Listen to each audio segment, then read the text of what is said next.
ഏത് പാതിരാത്രിയിലും നമ്മുടെ രാജ്യത്തെ സ്ത്രീകൾക്ക് നമ്മുടെ റോഡിലൂടെ നിർഭയം നടക്കാൻ കഴിയുന്ന ഒരു കാലത്ത് മാത്രമേ ഇന്ത്യക്ക് യഥാർത്ഥത്തിൽ സ്വാതന്ത്ര്യം കിട്ടി എന്ന് പറയാൻ സാധിക്കുകയുള്ളൂ എന്ന് മഹാത്മാഗാന്ധി പണ്ട് പറഞ്ഞു വെച്ചിട്ടുണ്ട്. അതിപ്പോൾ ഇവിടെ പറയാനുള്ള കാരണം എന്താണെന്ന് നമുക്കൊന്ന് നോക്കാം. കഴിഞ്ഞ ഞായറാഴ്ച രാത്രി ഒരു 10 മണിയായി കാണും. തമിഴ്നാട്ടിലെ കോയമ്പത്തൂർ ജില്ല, നമുക്കറിയാം കോയമ്പത്തൂർ ടൗണ് എയറോഡ്രമ്മിൻ്റെ തൊട്ടടുത്ത് വെച്ച് അവിടെ പോസ്റ്റ് ഗ്രാജുവേഷൻ പഠിക്കുന്ന മധുരയിൽ നിന്നുള്ളൊരു പെൺകുട്ടിയെ 3 നരാധമന്മാർ ചേർന്ന് ബലാത്സംഗം ചെയ്തു എന്ന വാർത്ത പുറത്തു വന്ന് നമ്മളാകെ ഞെട്ടിയിരിക്കുന്നുണ്ട്. നമ്മുടെ ശ്രോതാക്കളിൽ എത്ര പേരത് അറിഞ്ഞു കാണുമെന്നറിയില്ല. അറിയാത്തവർക്ക് വേണ്ടി വളരെ വേഗത്തിൽ അതൊന്ന് പറഞ്ഞു പോകാം. ഇത്തരം സംഭവങ്ങൾ നമ്മുടെ നാട്ടിൽ അപൂർവമാണെന്ന് പറഞ്ഞുകൂടാ. കുറേ വർഷങ്ങൾക്ക് മുമ്പ് ഡൽഹിയിലെ നിർഭയ കേസ് നമുക്ക് ഓർമ്മയുണ്ടാകും.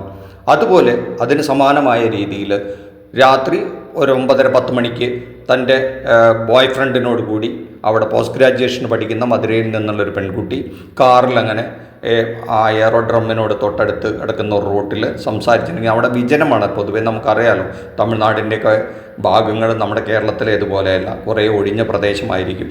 അപ്പോൾ അവിടെ റോട്ടിൽ സംസാരിച്ചു കൊണ്ടിരിക്കുമ്പോൾ 3 നരാധമന്മാർ ഒരു മോപ്പഡ് വണ്ടിയിൽ വന്ന് ഇവരെ ആക്രമിക്കുകയാണ്. കാറിൽ നിന്ന് ഇറക്കി ഈ ആൺ സുഹൃത്തിനെ ഒരു അരിവാൾ കൊണ്ട് വെട്ടി ഈ പെൺകുട്ടിയുമായി 1 കിലോമീറ്റർ അകലെയുള്ള വിജനമായ ഒരു കുറ്റിക്കാടുകളൊക്കെ നിറഞ്ഞ പ്രദേശത്ത് ചെന്ന് ബലാത്സംഗത്തിനിരയാക്കിയെന്നും പുലർച്ചെ 4 മണിക്കാണ് പോലീസിന് അവരെ കണ്ടുകിട്ടാൻ കഴിഞ്ഞതെന്നും ഉള്ള വാർത്ത പുറത്തു വന്ന് ഞെട്ടിയിട്ടുണ്ട് തമിഴ്നാടും നമ്മളെല്ലാവരും ഇന്ത്യയൊട്ടാകെയും.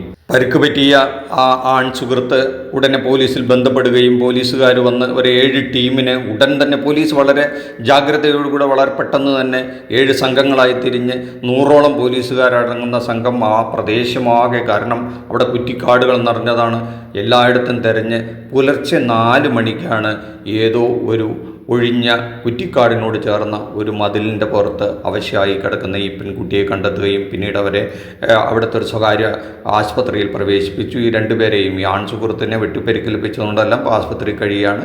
അവർ അപകട നില തരണം ചെയ്തിട്ടുണ്ടെന്നാണ് പറയുന്നത്. പിന്നീട് പിറ്റേ ദിവസം രാത്രിയോടുകൂടി എവിടെയോ ഒളിച്ചിരുന്ന തുടിയല്ലൂർ എന്ന പ്രദേശത്ത് ഒരു ക്ഷേത്രത്തിന് തൊട്ടടുത്ത് ഏതോ ഒരു റൂമിൽ ഒളിച്ചു കഴിഞ്ഞിരുന്ന 3 യുവാക്കളെ, മധുരയിൽ നിന്നുള്ള 3 യുവാക്കളാണ് അവർ. 2 പേരും 2 പേര് സഹോദരങ്ങളാണ്. വേറൊരു പയ്യൻ മറ്റൊരു കുടുംബത്തിൽപ്പെട്ടതും 20 വയസ്സും 30 വയസ്സും, 2 20 വയസ്സുകാരും ഒരു 30 വയസ്സുകാരുമാണ്. ഈ സാധാരണ കൂലിപ്പണിക്കൊക്കെ പോകുന്ന, ഒരു പ്രത്യേകിച്ച് ജോലിയൊന്നും ഇല്ലാണ്ട് കറങ്ങി നടക്കുന്നവർ അരിവാളുമായിട്ട് ഒരായുധവുമായി കറങ്ങി നടന്ന് ഈ രാത്രി 10:30 മണിക്ക് ഈ കാറിൽ നിന്ന് ഈ 2 പേരും സംസാരിച്ചിരിക്കുമ്പോൾ ആ കുട്ടിയെ ഇറക്കിക്കൊണ്ടുപോയാണ് ഈ വലിയ കടുംകൈ ചെയ്തിരിക്കുന്നത്. വലിയ കൂളിളക്കം തമിഴ്നാട്ടിൽ സൃഷ്ടിച്ചിട്ടുണ്ട്. പക്ഷേ ഡൽഹിയിലുണ്ടായ സംഭവം, ആ ബസ്സിലുണ്ടായ സംഭവമൊക്കെ നമ്മൾ ഓർക്കുന്നുണ്ടാവും, നിർഭയ കേസ്. അതിവിടെ ഈ ആവർത്തിച്ചു കൊണ്ടിരിക്കുന്നു എന്നുള്ളതാണ്. നമ്മൾ വലിയ സ്ത്രീ സുരക്ഷയെ പറ്റിയൊക്കെ ഘോരം എല്ലാ ഗവൺമെൻറ്റുകളും പ്രസംഗിക്കും.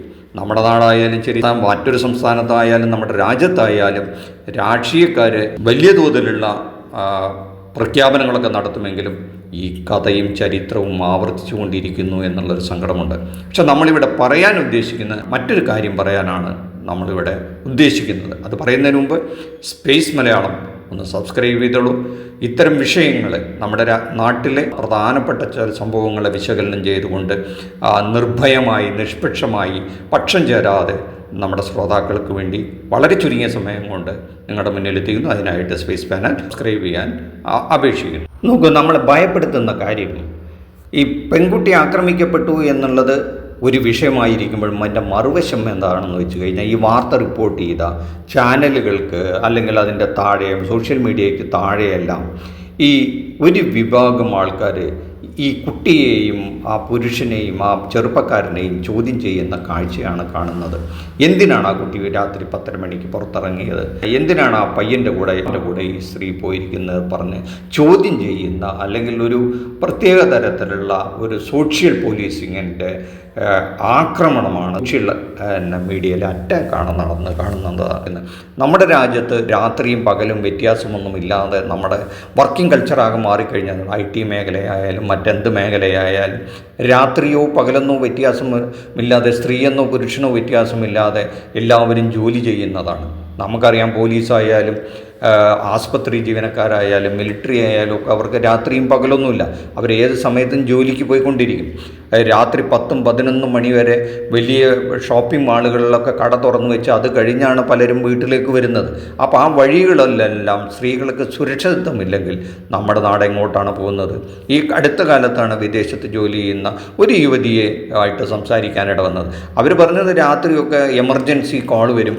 അപ്പോൾ അർജൻറ്റായിട്ട്, കാരണം അവരുടെ പ്രത്യേകിച്ചും മെഡിക്കൽ ഫീൽഡിലായതുകൊണ്ട് ഏത് പാതിരാത്രിയായാലും ഉടനെ ആ ഫീൽഡ് അവിടെ എത്തണം, സ്ഥലത്തെത്തണം. അതിന് സ്വന്തം വണ്ടി ഓടിച്ച് ഏത് പാതിരാത്രിയിലും നിർഭയം അവർക്ക് യാത്ര ചെയ്യാം, അവിടെ ഒന്നും പേടിക്കേണ്ട കാര്യമില്ല എന്ന് പറഞ്ഞപ്പോൾ ഞാൻ വളരെ അന്തം വിട്ടിരിക്കുന്നത് കണ്ട് അവരെന്നെ നോക്കിയിട്ട് ചോദിച്ചു, എന്താണ് ഇത്ര സർപ്രൈസിങ് ആയിരിക്കുന്നത് ചോദിച്ചു.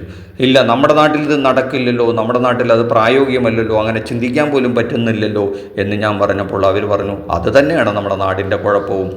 ഇവിടെ പ്രാകൃതമായ മനുഷ്യരും മൃഗങ്ങൾ മാത്രം കാണിക്കുന്ന തരത്തിലുള്ള വൈകൃത സ്വഭാവമുള്ളവരും ആയ നിറയെ മനുഷ്യരുള്ള ഈ നാടാണ് നമ്മുടേത്.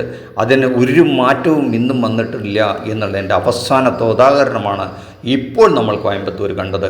അതിന് അങ്ങനെ ചെയ്യപ്പെട്ടപ്പോഴും സമൂഹത്തിലെ ചില സന്മാർഗികൾ പറയുന്നത് ആ പെൺകുട്ടിയെ കുറ്റം പറയുകയാണ്. നമ്മളും ഒരുപക്ഷെ പഴയ കാലത്തൊക്കെ പറഞ്ഞു കാണും, എന്തിനാണ് ആ സമയത്ത് ഇറങ്ങി നടന്നത്, പോകാൻ പാടില്ലല്ലോ, നീ പെണ്ണല്ലേ, മുള്ളു വന്ന് ഇലയിൽ വീണാലും ഇല മുള്ളിൽ വീണാലും ഇലയ്ക്കാണ് കേടുവരിക എന്ന് നമ്മൾ കേട്ട് തഴമ്പിച്ച പാഠങ്ങൾ പറഞ്ഞു കൊടുത്താണ് നമ്മുടെ പെൺമക്കളെയൊക്കെ പഠിപ്പിച്ചിട്ടുള്ളത്. ആ പാരമ്പര്യം അല്ലെങ്കിൽ ആ ഒരു കൾച്ചർ, ആ ഒരു സംസ്കാരം ഇന്നും നമ്മുടെ നാട്ടിൽ തുടരുന്നില്ലേ എന്നുള്ള ചോദ്യം നമ്മൾ ഉയർത്തേണ്ടിയിരിക്കുന്നു. മഹാത്മാഗാന്ധി പറഞ്ഞ ആ കോട്ട ആദ്യം കൊടുക്കാനുള്ള കാരണവും അതുകൊണ്ടാണ്. നമുക്ക് സ്ത്രീ എന്നാണോ ഏത് രാത്രിയിലും സ്വതന്ത്രമായും നിർഭയവുമായി നമ്മുടെ റോഡുകളിലൂടെ സഞ്ചരിക്കാൻ അവർക്ക് ധൈര്യം കിട്ടുന്നത്, ആ കാലത്ത് മാത്രമേ നമ്മുടെ ഇന്ത്യ സ്വാതന്ത്ര്യം നേടി എന്ന് പറയാൻ പറ്റുള്ളൂ എന്ന് പറയുന്നതിൻ്റെ അർത്ഥം ഇപ്പോൾ നിങ്ങൾക്ക് മനസ്സിലായി കാണും. ഇതിനോട് നിങ്ങൾ യോജിക്കുന്നുണ്ടെങ്കിലും വിയോജിക്കുന്നുണ്ടെങ്കിലും നിങ്ങളുടെ അഭിപ്രായങ്ങൾ കമൻറ്റ് ബോക്സിലിടുക. നന്ദി, നമസ്കാരം. മറ്റൊരു വിഷയവുമായി മറ്റൊരു എപ്പിസോഡ് കാണുന്നവരെ താങ്ക് യു.